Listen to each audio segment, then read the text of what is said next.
Hello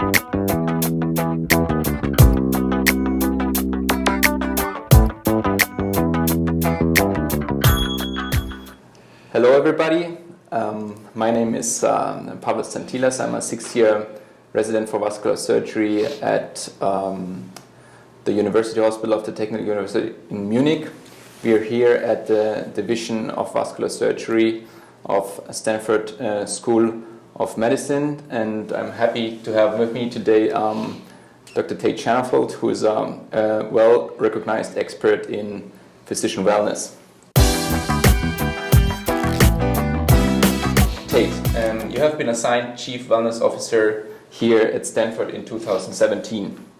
Can you tell us a little bit more about this position?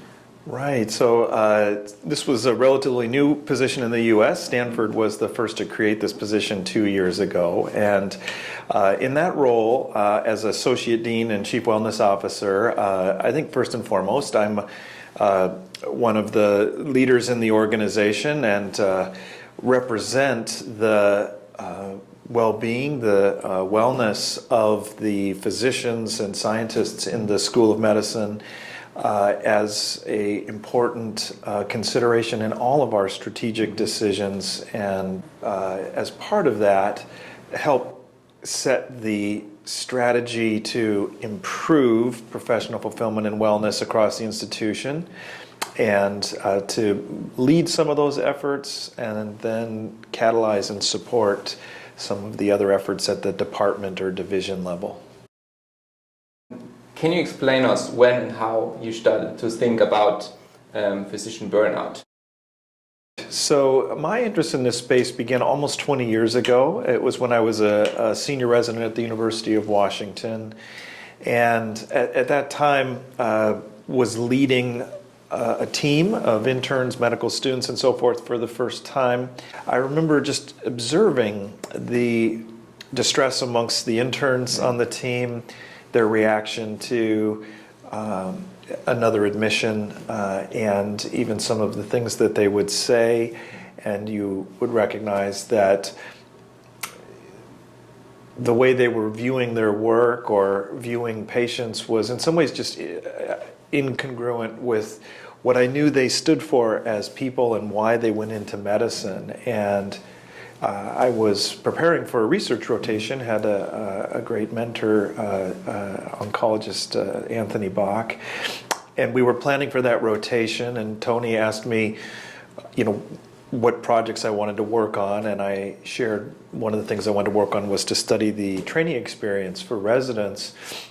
And being a good mentor, Tony asked many questions, what I was observing and what my hypothesis was and so forth. And so I shared with him what I was observing, and he said, well, I think you're talking about burnout, why do you care? And I said, because it's affecting the quality of the care that the patients receive.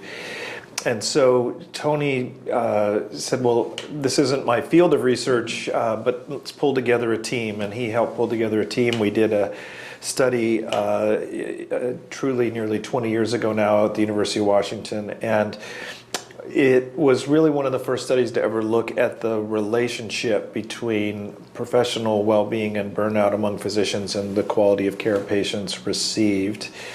And that paper became a real lightning rod in the United States. It was on the cover of USA Today, covered by the lay press, and just really shed a new spotlight on this area. There was very little attention to this, and there were almost no other investigators, very few other investigators in the field. And things really started changing 7 or 8 years ago, I think, as this became really a growing problem in the U.S. Then executive leaders, hospital administrators started really paying attention to this problem and realizing that this was not an issue of just the physicians complaining, but it was truly fundamental to really having a successful clinical operation and providing good care, and there was a real shift.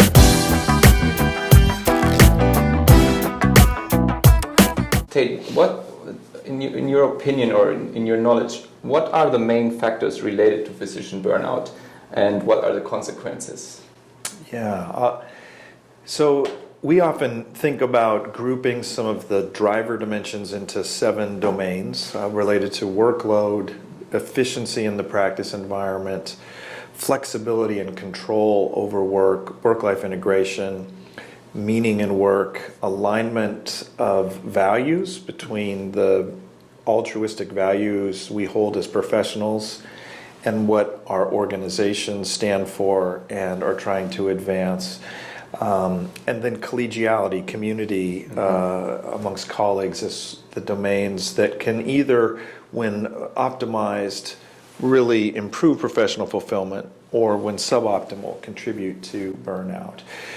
We know that there are both personal and professional repercussions when physicians or other healthcare professionals experience burnout. On a personal level, we know that there are links with problematic alcohol use, maybe self-medication, if you will, to handle the stress of work. We see relationships with the risk of depression, and we see links between professional burnout and suicide.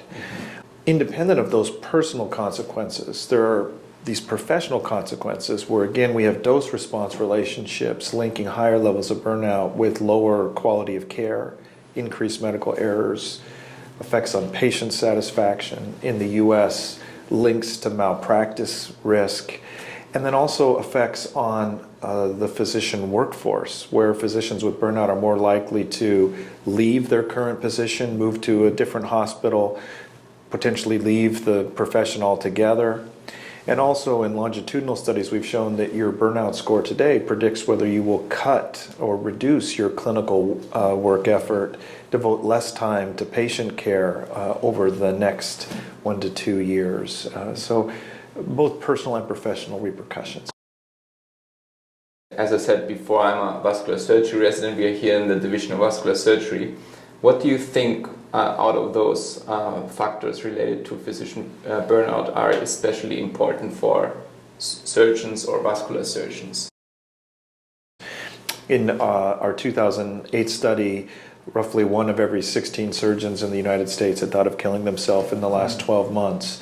And that is about 50% higher than the age and sex-matched population, despite the fact that demographically the characteristics that should reduce risk were all true of this population of surgeons. You know, highly educated, universally employed, 90% married, 80% having kids, so they should have been a low-risk group, but they were at high risk for suicidal thoughts, and this was strongly dose-related to burnout. On a personal front, what we find is also that we don't always calibrate our own level of distress very well. And in a 2013 study we did with the College of Surgeons, just asking surgeons, how do you think your well-being compares to that of your colleagues nationally? The overwhelming majority of surgeons said, I think I'm either average or above average. And what was interesting is even those who started having extreme forms of distress self-projected that they were average or above average. And I think this is that it's easy to buy into a narrative that these are demanding and stressful times for physicians, and my experience is no different. And that we promulgate that narrative both when it's true and when it's not actually true and we're in more distress. In this case, do you think we know how to heal medical culture already? Our professional culture broadly, it's certainly, some of our challenges relate to some of the professional norms that we hold. Some of those norms suggest that physicians are supposed to be superhuman, that we're immune to the normal limitations that all human beings have, like getting an adequate night's sleep is a simple example. Even the sense that you never ask for help, that you're supposed to, again, be a superhero, or that you don't need to attend to self-care. And those may have served us well at one point in history. I think, I use the example that there were times in history that a tired, fatigued physician was better than no physician at all. If you were in a rural area 100 years ago. But we're past that in most parts of Western countries now, where there's plenty of physicians. We have a robust healthcare system. It shouldn't be dependent on any single individual, and we don't want those folks functioning to a point of sleep deprivation where they're no longer providing optimal care. But we still have transmitted these values and handed them down. We don't always work as well as teams. We have a lone ranger mindset.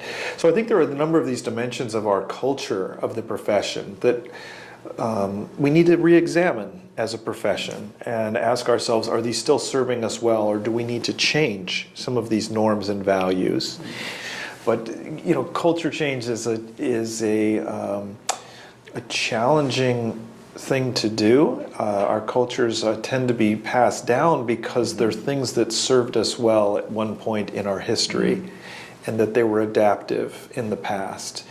And so recognizing when they've become maladaptive, and then having a conversation about what the ideal future state would look like and how do we reach that place is a journey that I think we're at the beginning of right now. Talking of cultural change, I think there's this group of young physicians now that want cultural change. We want good work-life balance. But if we address those issues, we are often positioned as a spoiled generation who just wants his free time. Right. Do you have any advices how we can react to this criticism? Yeah, so it's a great question. We do see in some of our national studies of physicians in the U.S. as well as other professionals that younger physicians are actually at higher risk for professional burnout. There was this historical mindset that this was a late career phenomena due to the accumulated experience of distress over the course of a career. But what's notable is every study that's looked at this, even studies outside of medicine in other fields, going back 30 years or more, tends to show that younger workers are at higher risk. So this is not simply that the current generation of younger physicians is weak. It has more to do with the complexity of life earlier in a career, trying to master your craft, trying to establish yourself in the profession, younger relationships, younger children at home, other personal responsibilities that you need to attend to. In today's world, younger physicians more likely in a two-career relationship where their partner works as well. And they are typically sharing more responsibilities on the home front with respect to raising the children and attending to other tasks. And so I think it's just a different world than it was 30 years ago. And so one of the things that I think is a mischaracterization is that younger physicians are less committed to their work, or that they care less about their professional life than did physicians a generation past. And I think that tends to be projecting some societal level values of generations and suggesting that those general values apply to every individual in that age category. And I think that, first of all, that's just profoundly inaccurate. And it also sort of neglects the fact that people who choose to pursue a career as a physician tend to know what they're getting into. It's a very rigorous training process. They've survived medical school. They've withstood the rigors of residency. These are not people who are afraid of working hard. They're incredibly dedicated and committed to the work. And I think they hold the values of the profession just as dearly as those of us who trained in a different era, but had a different society and a different set of societal expectations of what it meant to be a good husband or a good wife, as well as a good professional. And so we have to, I think, recognize that these are constantly evolving characteristics, and that we also need to think about how do we accommodate some of those societal changes in the profession. If we wanted to just say that we will never change anything, we would probably make medicine very unattractive to women as a profession. And I think we have to ask ourselves, is that what we want? Do we want diversity in the physician workforce? And I think most of us believe there's tremendous value in that. And we serve our patients better when we're a diverse workforce. But if we believe that, then we need to make sure that the profession has enough flexibility, enough opportunity for work-life integration, that it's something that physicians can navigate and still be a good partner, be a good parent. So I think it's, I guess, a long-winded answer, but to say that I think it would be both inappropriate, inaccurate, and incorrect to suggest that younger physicians surfacing that we need to consider these dimensions. We need to change some of our thinking and find flexible ways to accommodate some of these needs. Doesn't mean that they're less committed or care less about the profession.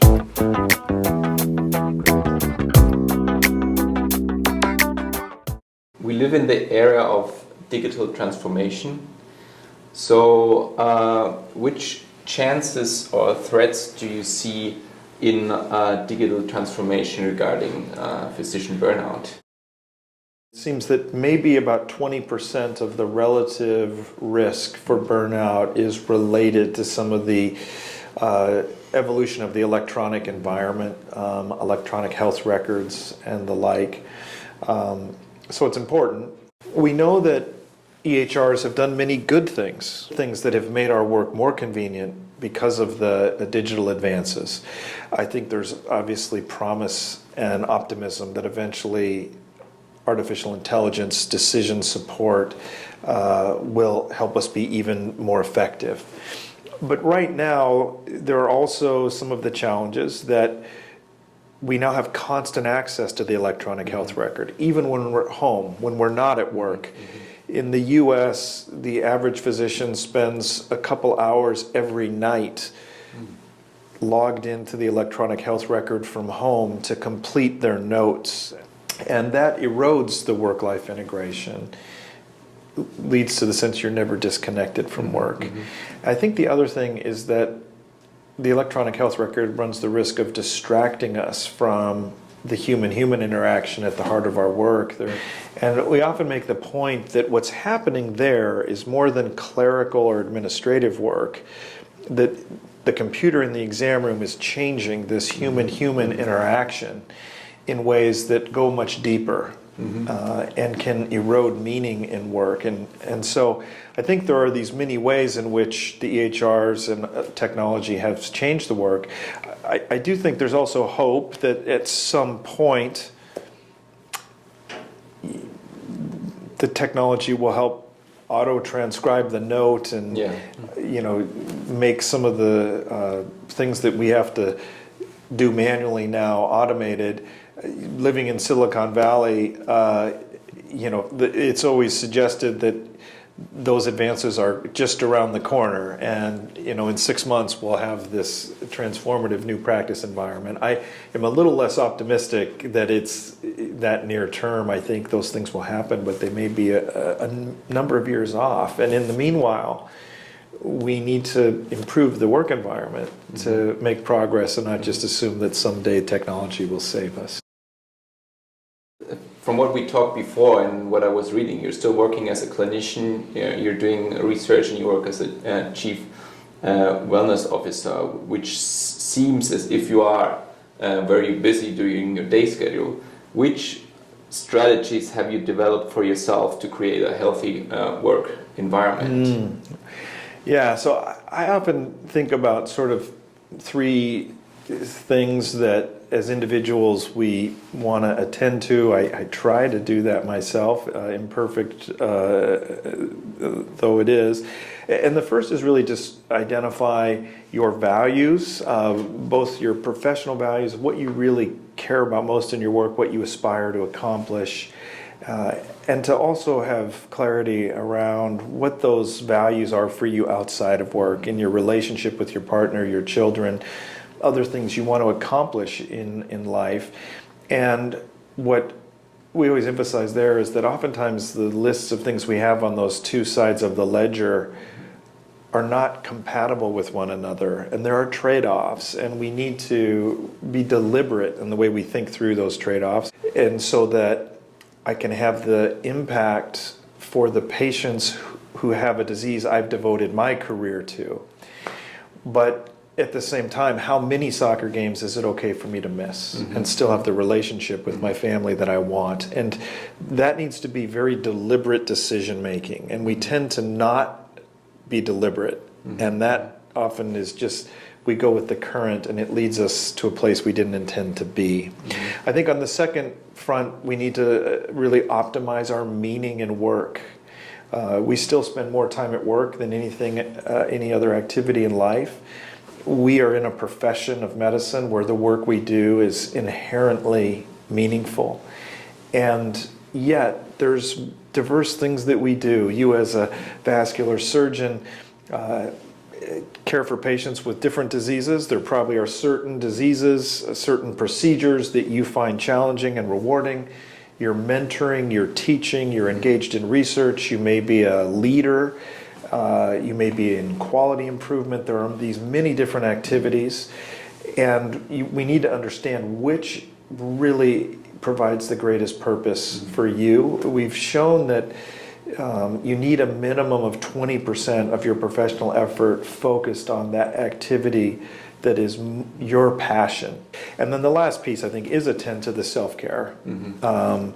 Adequate sleep, adequate time for exercise, relationships, taking breaks. I think those things are all important. They're hard for us to do.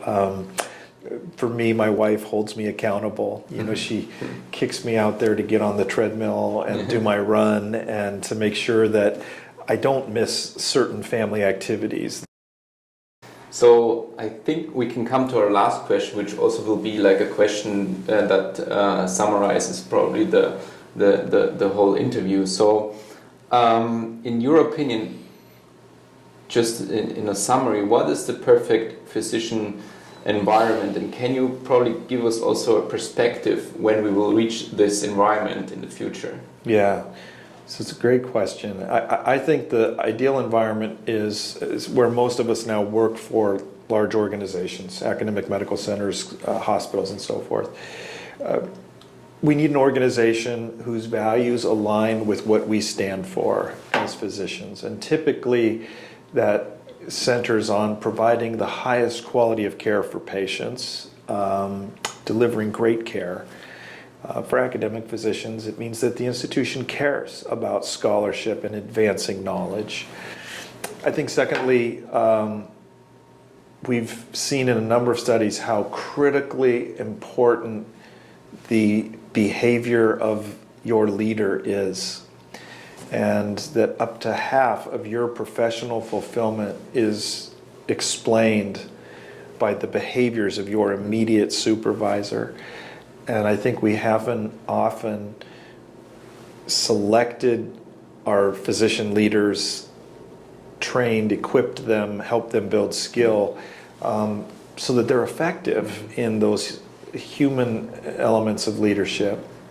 And then I think you need a community of colleagues who have your back, who will support you when the workloads are high and when you are feeling stretched too thin, that are a place where you can share some of the challenges you're dealing with.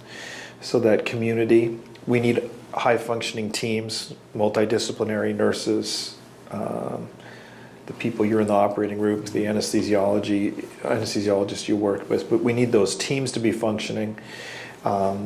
We need the right resources and support so that you are devoting most of your time to the activities that require the skill and expertise of a vascular surgeon. If there are tasks that could be performed by a different team member, then we should unburden you of that so that you can devote your energy to the most important place. So I think, in that sense, often think about it from the values of the organization, the behavior of the leader, the community of colleagues that you have, the way your team works together, and that we've created a practice environment and provided the resources that make it easy for you to do the right thing for your patient.